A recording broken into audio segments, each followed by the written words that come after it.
स्वागत है आप सभी लोगों का इस लेक्चर सीरीज में। सामान्य विज्ञान के हम लोग ऐसे महत्वपूर्ण प्रश्नों का सुपरफास्ट रिवीजन करने वाले हैं जो बार बार आपकी परीक्षाओं में पूछे जाते हैं। पिछले लेक्चर में हम लोगों ने अपने प्रश्नों को जहां पर छोड़ा था, चलिए आज उसी के आगे स्टार्ट करते हैं। तो देखते हैं आज का अपना पहला प्रश्न। हमारा पहला प्रश्न है, सबसे कठोर धातु कौन सी है? तो जो सबसे कठोर धातु है उसका नाम है प्लेटिनियम। आप लोगों को रट लेना है, प्लेटिनियम सबसे कठोर धातु है। सबसे हल्की धातु कौन सी है, सबसे भारी धातु कौन सी है, इन सारी चीज़ों के बारे में हम लोग अपने पिछले लेक्चर में डिस्कशन कर चुके हैं। आगे बढ़ते हैं। सबसे कठोर पदार्थ कौन सा है? तो अगर आपसे पूछा जाए सबसे कठोर पदार्थ कौन है तो उस कंडीशन में आप हीरा बताएंगे। अगर आपसे पूछा जाए सबसे कठोर धातु कौन सी है तो उस कंडीशन में आप किसका नाम लेंगे? प्लेटिनियम का नाम लेंगे। चलिए आगे बढ़ते हैं। सर्वाधिक प्रत्यास्थ धातु कौन सी है? तो प्रत्यास्थ धातु का मतलब आप साधारण शब्दों में ऐसे समझिए कि किस धातु को सबसे ज़्यादा मोड़ा जा सकता है, तो उसका नाम है स्टील। ठीक है, स्टील धातु सर्वाधिक प्रत्यास्थ धातु होती है। आगे बढ़ते हैं। गुब्बारों में, वायुयान के टायरों में कौन सी गैस भरी जाती है? तो गुब्बारों में, वायुयान के टायरों में जो गैस भरी जाती है उसका नाम है हीलियम। तो हीलियम गैस वायुयान के टायरों में, गुब्बारों में भरी जाती है। ये सारे वन लाइनर प्रश्न हैं जो कि आपको रटे होने चाहिए। कोई भी तुरंत आपसे पूछे तो उसका तुरंत आपको आंसर देना है। सबसे कठोर धातु होती है प्लेटिनियम, सबसे कठोर पदार्थ होता है हीरा, सर्वाधिक प्रत्यास्थ धातु होती है स्टील, गुब्बारों में और वायुयान के टायरों में क्या भरना है? हीलियम गैस को भरना है। चलिए आगे बढ़ते हैं। अश्रु गैस किसे कहते हैं? तो एक गैस होती है जिसको हम लोग आंसू गैस कहते हैं या अश्रु गैस कहते हैं। ये होती है क्लोरोएसीटोफिनॉल। तो क्लोरोएसीटोफिनॉल रट लेना है। ये क्या होती है? अश्रु गैस होती है। आगे बढ़ते हैं। हंसाने वाली गैस कौन सी है? तो इस गैस को छोड़ने पर व्यक्ति क्या करता है? हंसने लगता है। लॉफिंग गैस इसे कहते हैं। नाम क्या है इसका? Nitrous oxide. Nitrous oxide laughing gas होती है। अश्रु गैस कौन सी है? क्लोरोएसीटोफिनॉल। रट लेना है, गलती नहीं होनी चाहिए, भूलना नहीं है आपको। आगे कठोरता, जल की कठोरता के बारे में बात करते हैं। जल में दो प्रकार की कठोरता होती है। एक होती है अस्थायी कठोरता। तो अस्थायी कठोरता क्यों होती है? जब जल में कैल्शियम और मैग्नीशियम के बाइकार्बोनेट घुले होते हैं तो इस प्रकार के जल में अस्थायी कठोरता होती है। तो अस्थायी कठोरता का क्या कारण है? बाइकार्बोनेट इसका कारण है। और किसके बाइकार्बोनेट? कैल्शियम और मैग्नीशियम के। अब दूसरी कठोरता होगी, उसका नाम है स्थायी कठोरता। तो भैया स्थायी कठोरता क्या होती है? सल्फेट के कारण होती है। और किसके सल्फेट? कैल्शियम और मैग्नीशियम के। जब जल में कैल्शियम और मैग्नीशियम के सल्फेट घुले होते हैं तो ऐसी कंडीशन में जल की जो कठोरता होती है वो स्थायी कठोरता होती है। अब इसको आप याद कैसे करेंगे? ध्यान दीजिए, दो चीज़ें आपको याद कर रखनी है। एक होता है सल्फेट और दूसरा होता है बाइकार्बोनेट। किसके? कैल्शियम और मैग्नीशियम के। सल्फेट यहाँ देखिए आगे क्या आ रहा है? सा आ रहा है। और स्थाई में यहाँ क्या है? आधा सा है। तो सल्फेट और स्थाई दोनों में आगे क्या आ रहा है? सा आ रहा है। तो सल्फेट से का कारण क्या है? स्थाई कठोरता का। और बाइकार्बोनेट जब एक याद हो जाएगा तो दूसरा अपने आप याद ही कर सकते हैं। तो अस्थायी कठोरता किसके कारण? बाइकार्बोनेट के कारण। ठीक है, इस तरीके से आप याद कर सकते हैं। चलिए आगे बढ़ते हैं। अगर जल में स्थायी कठोरता हो और चाहे जल में अस्थायी कठोरता हो तो इसे दूर कैसे करना है? जल में सोडियम कार्बोनेट मिला देते हैं। हम लोग क्या करते हैं? जल में क्या मिलाते हैं? सोडियम कार्बोनेट मिलाते हैं। तो सोडियम कार्बोनेट मिलाने से जल की स्थायी और अस्थायी दोनों प्रकार की कठोरता दूर हो जाती है। ठीक है, चलिए आगे बढ़ते हैं। भारी जल का फार्मूला, एक मिनट सॉरी, हाँ, भारी जल का फार्मूला क्या होता है? तो भारी जल का जो फार्मूला होता है वो होता है D2O। D2O होता है भारी जल का फार्मूला। रट्टा मार लेना है, D2O भारी जल का फार्मूला होता है। और इस भारी जल का अणुभार कितना होता है? भारी जल का भैया अणुभार होता है 20 भारी जल का अणुभार होता है। आगे भारी जल के बारे में कुछ पढ़ते हैं। भारी जल की खोज किसने किया था? तो खोज 1932 में की हुई थी। और किसने किया था? यूरे और वॉसवर्न ने। यूरे और वॉसवर्न ने 1932 में D2O यानी भारी जल की खोज की थी। अब इसका रासायनिक नाम क्या होता है?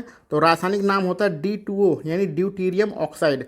D2O ड्यूटीरियम ऑक्साइड इस भारी जल का नाम होता है। यूरे और वॉसवर्न ने 1932 में इसकी खोज किया था। इस चीज़ को भी आपको रट्टा मार लेना है। चलिए आगे बढ़ते हैं। कभी कभी कहीं वर्षा नहीं होती है तो ऐसी कंडीशन में हमें कृत्रिम वर्षा करानी पड़ती है। तो कृत्रिम वर्षा किसके द्वारा कराई जाती है? सिल्वर आयोडाइड के द्वारा कराई जाती है। तो कृत्रिम वर्षा में किसका प्रयोग करना है? सिल्वर आयोडाइड का प्रयोग करना है। रट लेना है सिल्वर आयोडाइड कृत्रिम वर्षा। ये सारे वन लाइनर प्रश्न हैं, आपकी परीक्षा में बार बार आने वाले प्रश्न हैं। इन सारे प्रश्नों को रट लेना है, इसमें कहीं इफ़ और बट नहीं करना है। आगे बढ़ते हैं। लोहे के अनेक प्रकार होते हैं, उसमें सबसे जो शुद्ध लोहा होता है उसे क्या कहते हैं? तो सबसे प्योर जो लोहा होता है उसे पिटवा लोहा कहते हैं। अब लोहा प्योर कब होगा? जब उसमें कार्बन की मात्रा सबसे कम होगी। तो जिस लोहे में कार्बन की मात्रा सबसे कम होती है उस प्रकार का लोहा सबसे प्योर होता है, सबसे शुद्ध होता है। तो कार्बन की मात्रा किस लोहे में सबसे कम होगी? स्वाभाविक सी बात है, पिटवा लोहे में होगी, क्योंकि पिटवा लोहा ही सबसे शुद्ध लोहा होता है। तो दो क्वेश्चन हैं, सबसे शुद्ध लोहा, पिटवा लोहा। लोहे में कार्बन की मात्रा न्यूनतम किस लोहे में होती है? तो पिटवा लोहे में ही होती है। आगे बढ़ते हैं, कुछ खाद्य पदार्थों की बात करते हैं कि भोज्य पदार्थों में लोहे की मात्रा है किसमें सर्वाधिक पाई जाती है? तो जो हमारी पालक की सब्जियां होती हैं, यानी पालक के पत्ते होते हैं, यानी हरी सब्जियों में जिसमें पालक के पत्ते आते हैं, तो पालक के पत्तों में लौह तत्व सर्वाधिक मात्रा में पाया जाता है। ये आपके भोज्य पदार्थों की यहाँ पर बात हो रही है। कभी कभी आपने घरों में देखा होगा कि लोहा रखा रहता है तो उसमें क्या लग जाती है? जंग लग जाती है। तो लोहे में जंग लग जाती है, तो जंग से बचाने के लिए हम क्या करते हैं? लोहे को जिंक की परत चढ़ाते हैं। लोहे को जंग से बचाने के लिए जिंक की परत चढ़ाते हैं। और जब ये परत चढ़ाते हैं तो इस प्रक्रिया को क्या कहते हैं? इस प्रक्रिया को गैल्वेनाइजिंग कहते हैं। तो गैल्वेनाइजिंग की प्रक्रिया के द्वारा लोहे पर जिंक की परत चढ़ाई जाती है, जिससे क्या होता है? लोहे पर जंग नहीं लगती है। ठीक है, चलिए आगे बढ़ते हैं। विद्युत और ऊष्मा का सबसे अच्छा चालक कौन सा होता है? तो हमें बहुत इंपॉर्टेंट ये प्रश्न है आपके लिए, बचपन से ही पढ़ते आ रहे हैं कि विद्युत और ऊष्मा का सबसे अच्छा जो चालक होता है वो चांदी होता है। चांदी विद्युत और ऊष्मा का सर्वोत्तम चालक होता है। आगे बढ़ते हैं। सबसे शुद्ध सोना जो होता है वो कौन सा होता है? तो जो 24 कैरेट का सोना होता है वो सबसे प्योर सोना होता है, प्योर गोल्ड होता है। घरों में जो हम लोग गहने प्रयोग करते हैं वो 22 कैरेट के होते हैं। कुछ गहने के कितने होते हैं? 18 कैरेट के होते हैं। तो 18 कैरेट से 22 कैरेट के गहने हम लोग अपने घरों में यूज करते हैं। प्योर सोना यानी जो कि 24 कैरेट का होता है वो ज़्यादातर यूज नहीं किया जाता है। चलिए आगे बढ़ते हैं। 3 धातुओं को मिलाने से एक मिश्र धातु बनती है। तो 3 धातुएं कौन कौन सी हैं? लोहा, निकल, क्रोमियम। इन तीनों को मिला देंगे तो एक मिश्र धातु बनेगी। तीनों को नाम आपको रट्टा मारना है। लोहा, निकल और क्रोमियम मिलाने से एक मिश्र धातु बनेगी। उस धातु का नाम क्या होगा? Stainless steel. तो स्टेनलेस स्टील के जो हम लोग बर्तन घरों में यूज करते हैं वो किससे बनती है? 3 चीज़ों को मिलाने से बनती है। लोहा, निकल, क्रोमियम। ठीक है, हजारों बार आपके पेपर में पूछा जा चुका है स्टेनलेस स्टील किन धातुओं को मिलाने से बनती है? लोहा, निकल और क्रोमियम के मिलाने से बनती है। आगे बढ़ते हैं। एक चट्टान होती है जिसका नाम है क्वार्टर्स। क्वार्टर्स एक प्रकार की चट्टान होती है। ये किससे मिलकर बनी होती है? ये सिलिकॉन और ऑक्सीजन से मिलकर बनी होती है। सिलिकॉन और ऑक्सीजन से मिलकर क्या बना होता है? क्वार्टर्स बना होता है। आगे बढ़ते हैं। प्राकृतिक रबर किसका बहुलक होता है? ये प्रश्न भी आपको हजारों बार परीक्षा में पूछा जा चुका है कि जो प्राकृतिक रबर होता है वो आइसोप्रीन का बहुलक होता है। अगर आपको प्रीवियस के क्वेश्चन आप देखेंगे किसी भी एग्जाम में तो ये सारे प्रश्न हजारों बार आ चुके हैं। ठीक है, आगे बढ़ते हैं। अभी हमने ऊपर लोहे के बारे में बात किया था, सबसे अच्छा लोहा कौन होता है। अब कोयले के बारे में बात करते हैं कि सबसे अच्छा कोयला कौन सा होता है। तो कोयले के 4 प्रकार होते हैं, जिसमें जो सबसे अच्छा कोयला होता है उसको हम लोग एंथ्रासाइट कहते हैं। एंथ्रासाइट कोयला सबसे अच्छे प्रकार का कोयला होता है। और प्राकृतिक रबर के भी बारे में याद रखिएगा। प्राकृतिक रबर किसका बहुलक होता है? तो आइसोप्रीन का बहुलक होता है। आगे बढ़ते हैं। फलों का मौसम चल रहा है, अंगूर और केले। तो ये सब कैसे आते हैं? कच्चे फॉर्म में आते हैं, यानी कच्चे फलों के रूप में आते हैं। इन्हें पकाया जाता है। तो पकाने के लिए हम लोग किसका प्रयोग करते हैं? एथिलीन और एसीटिलीन गैस का प्रयोग करते हैं। तो फलों को पकाने के लिए किस गैस का प्रयोग करते हैं? एथिलीन और एसीटिलीन। कभी कभी आपके ऑप्शन में एथिलीन दिया रहेगा, कभी कभी आपके ऑप्शन में एसीटिलीन दिया रहेगा। तो जो भी आपके ऑप्शन मिले उस हिसाब से टिक लगा दीजिएगा। बहुत ज़्यादा इंपॉर्टेंट ये प्रश्न है। फलों को पकाने के लिए एथिलीन और एसीटिलीन का प्रयोग करते हैं। चलिए आगे बढ़ते हैं। लोहे से अगर हमें इस्पात बनाना हो, ठीक है, तो उसमें क्या मिलाया जाएगा? तो लोहे में अगर हम लोग मिला दें निकल धातु, लोहे में क्या मिला दें? निकल धातु, तो ये क्या बन जाएगा? ये इस्पात बन जाएगा। तो लोहे से इस्पात बनाने के लिए लोहे में हम लोग निकल धातु मिलाते हैं। आगे बढ़ते हैं। अगर आपको कैमरा और दूरबीन के लेंस लगाना हो और विद्युत बल्ब बनाना हो तो किस प्रकार के कांच का प्रयोग करेंगे। कांच अनेक प्रकार के होते हैं, उनमें से एक होता है फ्लिंट कांच। तो जो फ्लिंट कांच होता है उसका प्रयोग हम लोग विद्युत बल्ब बनाने में करते हैं और कैमरा और दूरबीन के लेंसों को बनाने में करते हैं। किसका प्रयोग? फ्लिंट कांच का प्रयोग करते हैं। आगे बढ़ते हैं। पारा एक धातु होती है। पारा क्या है? एक धातु है। और इसका अयस्क कौन सा होता है? तो पारे का जो अयस्क होता है उसका नाम है सिनेबार। ठीक है, सभी प्रमुख धातुओं के अयस्कों के नाम आपको याद होना चाहिए। तो यहाँ पर पारे के बारे में लिखा गया है, पारे का जो अयस्क है उसका नाम है सिनेबार। आगे बढ़ते हैं। कैल्शियम, पोटेशियम और कैडमियम के अयस्कों के बारे में पढ़ते हैं। तो जो कैल्शियम का अयस्क होता है उसको रट लीजिएगा, उसका नाम है डोलोमाइट। कैल्शियम का जो अयस्क है उसका नाम है डोलोमाइट। पोटेशियम का जो अयस्क है उसका नाम है नाइटर। नाइटर क्या है? पोटेशियम का अयस्क है। और जो कैडमियम का अयस्क है उसका नाम है ग्रीकोकाइट। तो ग्रीकोकाइट कैडमियम का है, नाइटर पोटेशियम का है और डोलोमाइट कैल्शियम का है। इसको आपको रट्टा मार लेना है। चलिए आगे बढ़ते हैं।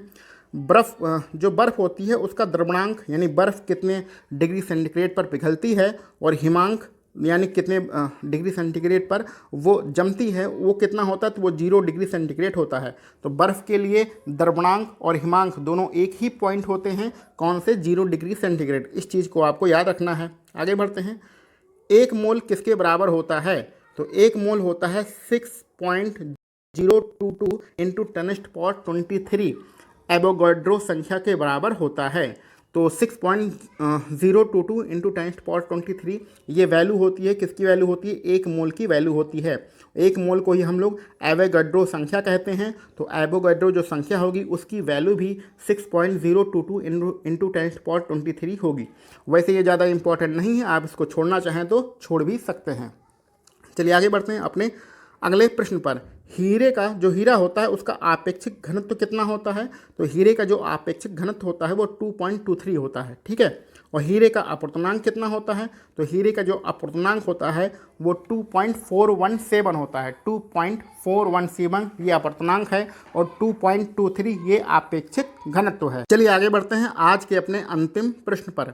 नाभिकीय रिएक्टरों में जो नियंत्रक के रूप में छड़ें लगाई जाती हैं उसमें हम लोग किसका प्रयोग करते हैं? तो नाभिकीय रिएक्टर में नियंत्रक छड़ों के रूप में कैडमियम अथवा बोरॉन की छड़ों का यूज़ किया जाता है। तो कैडमियम अथवा बोरॉन की छड़ें किस फॉर्मेट में यूज होती हैं? नियंत्रक छड़ों के रूप में यूज होती हैं। किस में? नाभिकीय रिएक्टर में। ठीक है, तो आज के लिए हम लोग बस इतने ही प्रश्न रखते हैं। इसके आगे के प्रश्नों को हम लोग अपने अगले लेक्चर में सॉल्व करेंगे। आप सभी लोगों को वीडियो देखने के लिए बहुत बहुत धन्यवाद। अगर आपको वीडियो अच्छी लगी हो तो इसको लाइक ज़रूर करिएगा और वीडियो के नीचे कमेंट बॉक्स में ज़रूर लिखिएगा कि आपके क्या विचार हैं और ये वीडियो आपको कैसी लग रही है। चलिए मिलते हैं अगले लेक्चर में। आप सभी लोगों को वीडियो देखने के लिए बहुत बहुत धन्यवाद।